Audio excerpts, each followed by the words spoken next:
today's episode, powered by Hayabusa, is all about our hooks and finding out, is your hook bad, good, or excellent?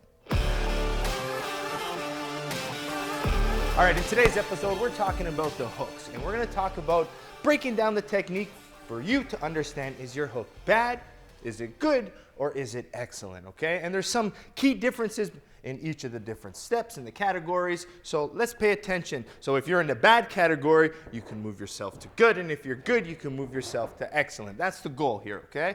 So let's talk about what someone doing a bad hook is gonna be, okay?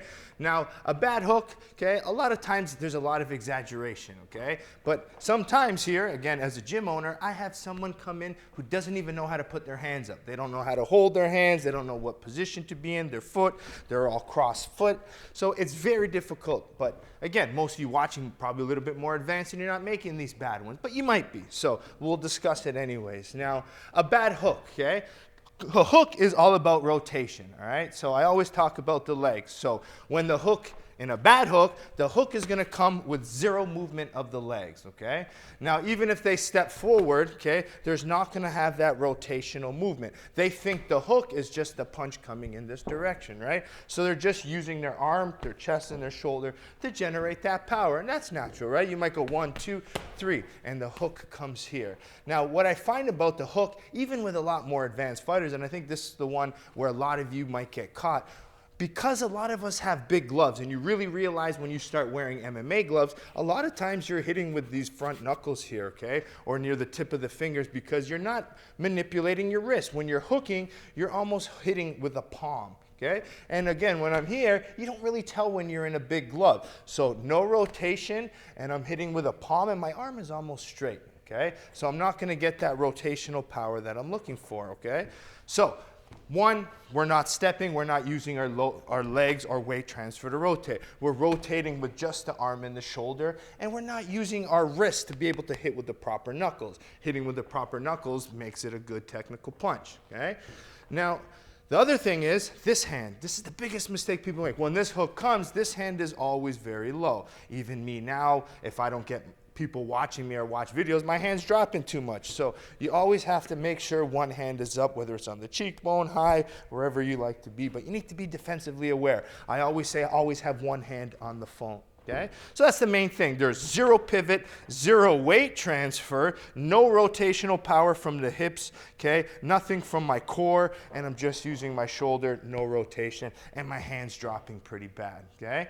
Now, what makes a good hook, all right? This is where I have a feeling most of you are gonna be, okay? Now, the good hook might be good. So now we're learning to kind of rotate our body. And again, there's gonna be these advanced followers that would say, well, there's different types of hooks. You're absolutely right, there's different types of hooks. There's quick hooks here where, boom, I might not even twist. There's times where I might power hook, okay? But this is your traditional hook, okay? So the good hook, okay, what's gonna happen is we're gonna get a little bit of a rotational load, okay? Now from here, at least with this load, now I have the ability to rotate, use my core and a little bit of my hip, okay? So that's nice, okay? So we might be here, we're loading up, we might hook. We might even step a little bit with our load, which is great, and we're hooking. We're starting to understand our hand position a little bit more, okay? We might be kind of turning our wrists a little bit more, having a little bit of a bend, right? So from here, we're rotating. I'm throwing my hook, looks pretty good. This hand is pretty high, pretty defensively sound, and we're good, okay? So that's the main thing you're gonna see, okay? The introduction to start loading, okay? So I load now, and then from here, the good load, I pivot my hip a little bit, and I'm able to get more power in the hook, okay? Now, the main point of this is what makes a great hook, okay? An excellent one that you really want to work on. Now, the key is now, when we're going to focus on our feet here, is even with the loading, even with the rotation of the hook, my feet need to work, okay? So when I'm in a position here, okay, I like to be more in a 50-50. Now, when I load, okay, you even see my foot going up. What happens now with that good hook, okay? The bad hook, we didn't move our feet at all, right? I didn't move anything. With the good hook, we still loaded, but I didn't pivot my back foot. This gives me a collapsed arch on the back foot, okay? Perfect detail. So when I do load, I want you to load and I want you to get on this ball of the foot, okay? Now, by getting on the ball of the foot as I load, now I'm developing a weight transfer, right?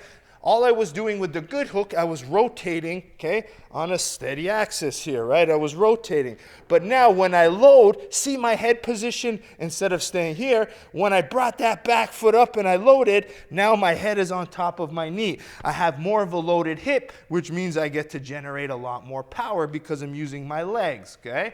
So as I load, back foot comes up a little bit. My head comes closer. I'm safer with my head close. If I'm here, I'm more susceptible to be getting hit with counters. So when I load here, I get closer to my target, head on top of knee, more loaded hip. Now also, look, when I weight transfer forward, my head is offline, right? I'm not just twisting here. I load, my head comes in line. I have something in front. Head offline, weighted leg now to generate this rotational power using my hip, okay? Now, we got the back foot up, we got the weight transfer, we got the head offline, we got the hip rotation, we got the load, okay? Now from here, we have to rotate. As I rotate, I can generate power by putting my weight a little bit more back on my rear leg, and I'm pivoting my front leg, okay? Now, so from here, I load up, back foot up, head offline, I come and I pivot, and I transfer my weight to that back foot slightly, and I lean into it, so that's how I get power into my hook. Now, if I want to follow, this side is loaded again to be able to attack, okay? I don't just hook and stay here. I don't have a rear hand shot anymore. So I load, back foot up. I pivot off here. I'm still defensively able to attack from here with good position. Now, kickboxers and MMA fighters are going to say, but we don't want to pivot so much. And you're absolutely right. But, okay, this is the big but. If you're not kicking my leg and I'm damaging you with punches, I can pivot all day that I want. If I start pivoting too much and then you start chopping my leg, then I have to be aware. But if you ain't chopping my leg, I'm going to go load up my punches. I'm going to hit you with maximum power, okay? Because I'm not worried about my leg being hit. Once you start hitting my leg, I'm going to make a quick adjustment. What are some of my adjustments, right? I'll still load, but maybe I'll only do a little quick pivot, maybe a quarter pivot on my front foot. Nothing too crazy because I might want to kick after. If I want to kick after, I'm not pivoting this much, right? Because then it's too long to pivot after, right? If I want to kick after, I might just use a small little pivot turn, boom, and then launch my kick after that, right? I might use a small pivot, or my hook comes back quickly. I quickly come back and I generate that quick return power, okay? So very important that you use your feet, all right? So quick recap here just to break it down very quickly for you.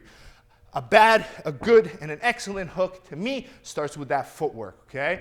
The bad hook, okay, we're not even doing anything. We're just using our arms to punch, okay? Hands are not down. We're not defensively sound. No power here. You might be getting circle motion, but this isn't enough to generate power. That's not a good hook, okay? What makes it better now is we're starting to load our hooks up, right? Boom, yes, look, we're rotating. We're Mike Tysoning. We're being able to move, head off center a little bit. Seems good, but we're not using our feet. One of the main things that I learned as I advanced in my martial arts and understanding, physiotherapy and understanding feet is you do not want collapsed arches. Power comes from the ground. So if I'm loading up my hooks and I'm pivoting with my collapsed arch like this, that's terrible. Even if I throw my rear hand or I'm loading with my arch collapsing like this, I need to have power. So even if you're starting as a beginner, work on turning your shoulders with your feet. Okay, this is the start, okay? If you have a bad or a good hook, start working this. And then you can start loading, getting head offline, transferring weight, and start developing good hooks, okay?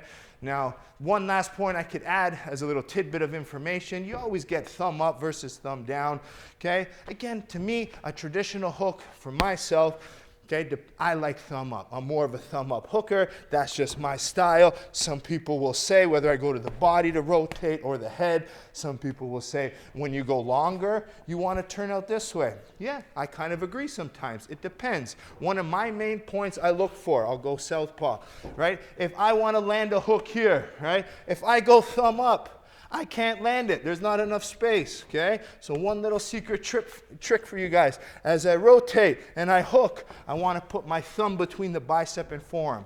By being able to put my thumb there, look, if I don't, it won't go through.